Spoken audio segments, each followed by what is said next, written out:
तो मैंने यहाँ पर लिखा हुआ है कि 100 मिलियन रुपए हैं घर में आपके पास, या किसी भी फर्म ने या किसी भी कंपनी ने अपने पास 100 मिलियन रुपए बचा के रखे हुए हैं, ठीक है ना, सेफ पड़े हुए उनके पास वो 100 मिलियन रुपए, ठीक है। तो उनको सरप्लस यूनिट या सेवर्स यूनिट कहा जाएगा। मिसाल के तौर पर दूसरी जानिब एक ऐसा बॉक्स यहाँ पे मैंने बनाया है जहाँ पर किसी के पास बिज़नेस का बहुत अच्छा आइडिया तो है, मगर उसके पास 100 मिलियन रुपए नहीं है। 100 मिलियन का आइडिया है उसके पास, एक सॉफ्टवेयर कंपनी बनाना चाहता है और उसमें से 100 मिलियन रुपए की इन्वेस्टमेंट के बाद जो है वो एक बहुत ही बेनिफिशियल गेन जो है वो आना शुरू हो जाएगा।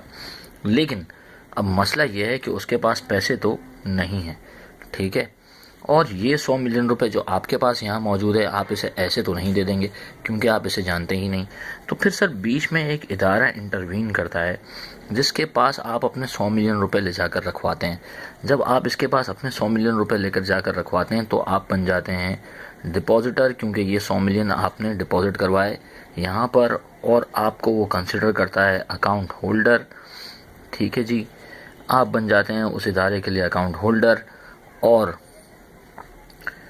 वो इदारा यकीनन आपका बैंक है, ठीक है, और वो सर कमर्शियल बैंक है।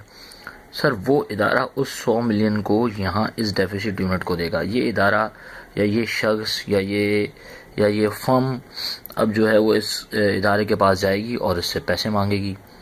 जब ये इससे पैसे मांगेगा तो ये इसको कहेगा हाँ जी, हम आपको बिल्कुल 100 मिलियन रुपए देने के लिए तैयार हैं, लेकिन ये 100 मिलियन रुपए हमने आपको in the shape of loan दिए हैं, ठीक है। आप इसके ऊपर मुझे लेट सपोज 10 मिलियन वापस करेंगे, तो वो 10 मिलियन हो गए इंटरेस्ट, ठीक है। इससे आपने कहा कि भाई आपने जो मुझे 100 मिलियन रुपए डिपॉजिट के तौर पर दिए हैं उसके बदले हम आपको देंगे 3 मिलियन। सर ये भी है इंटरेस्ट। सर फिर असल जो इनकम बीच में कमाई वो कमाई है 7 मिलियन, और वो कमाई है आपके बैंक ने। तो सर नतीजा ये निकला कि बैंक एक फाइनेंशियल इंटरमीडियरी है जिसका काम क्या है सर, उसका काम है डिपॉजिट रिसीव करना सरप्लस यूनिट से या सेवर्स यूनिट से जो कि हाउस होल्ड या फर्म हैं, और उन्हीं रिसीव किए हुए डिपॉजिट्स को लोन के तौर पर एडवांस करना डेफिसिट यूनिट्स को।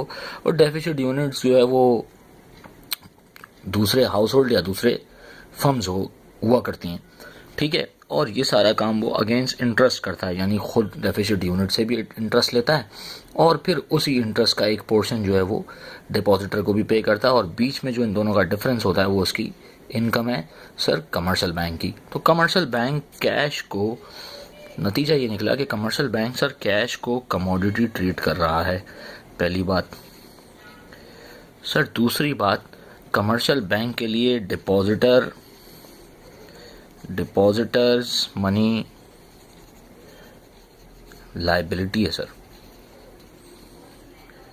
और सर इसके बाद जब वो पैसा मार्केट में लोन के ऊपर देता है और वहाँ से इंटरेस्ट कमर्शियल बैंक के पास आता है, तो यानी लोन की अमाउंट उसके लिए एक एसेट है। कमर्शियल बैंक किस चीज़ का कारोबार करता है सर, वो लोन बेचता है।